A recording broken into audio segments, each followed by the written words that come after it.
warahmatullahi wabarakatuh.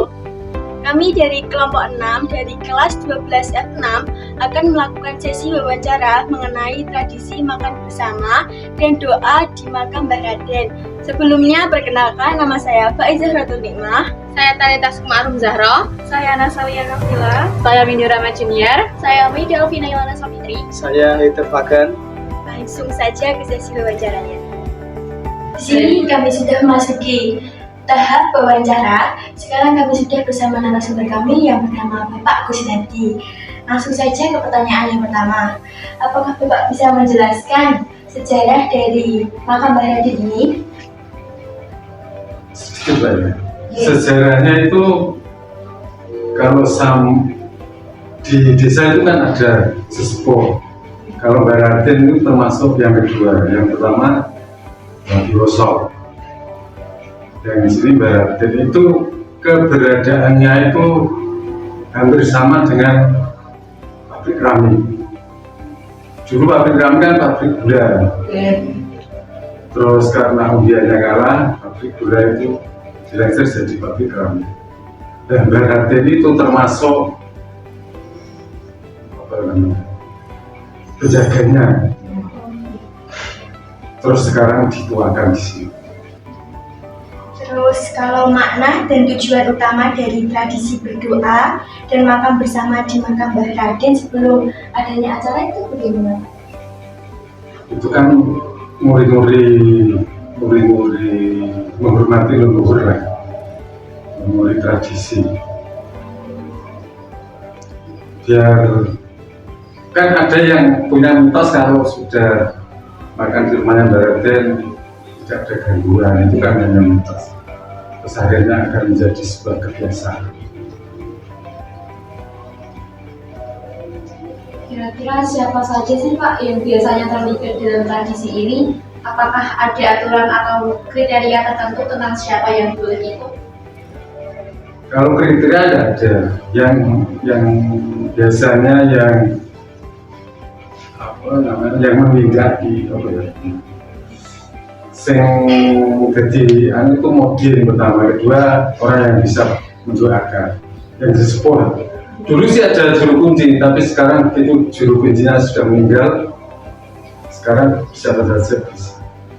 Terus yang ikut, waktu zaman dulu itu anak-anak kecil itu malah ikut.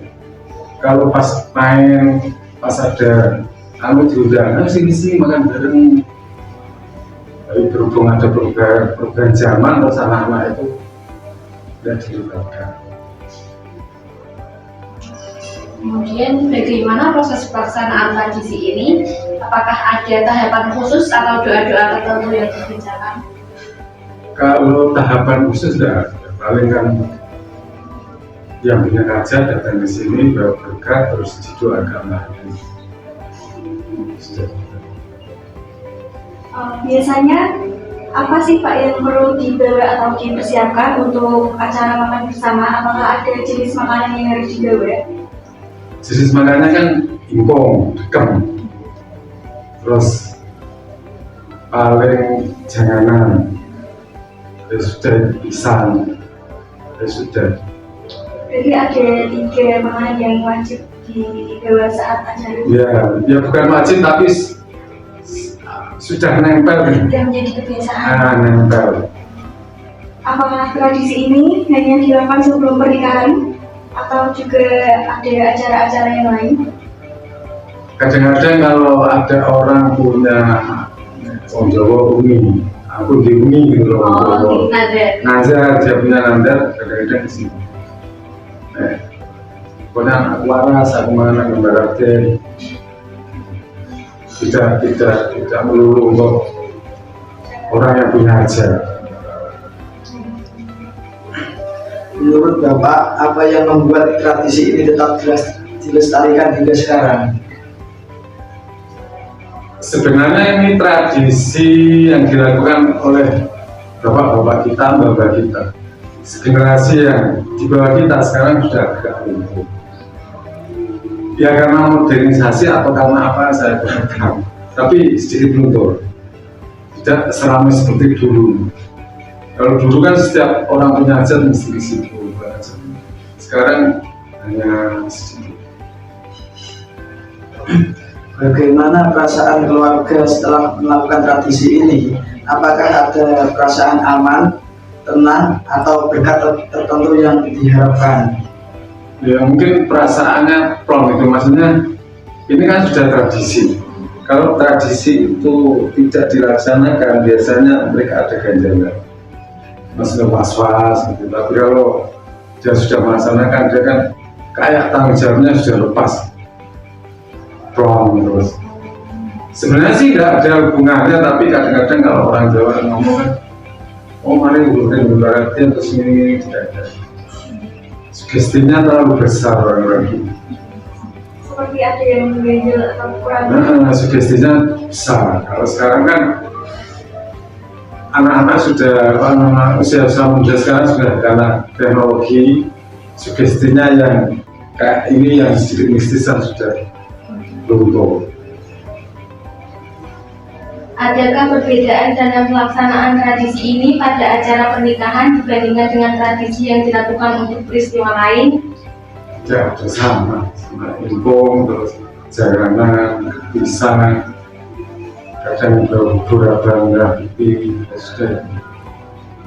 Apa pesan yang ingin Bapak sampaikan kepada generasi mendatang tentang pentingnya menjaga tradisi ini? Tradisi itu harus dijaga, dilestarikan, bukan berarti harus dipertahankan, yang baik dipertahankan, yang jelek dibuat.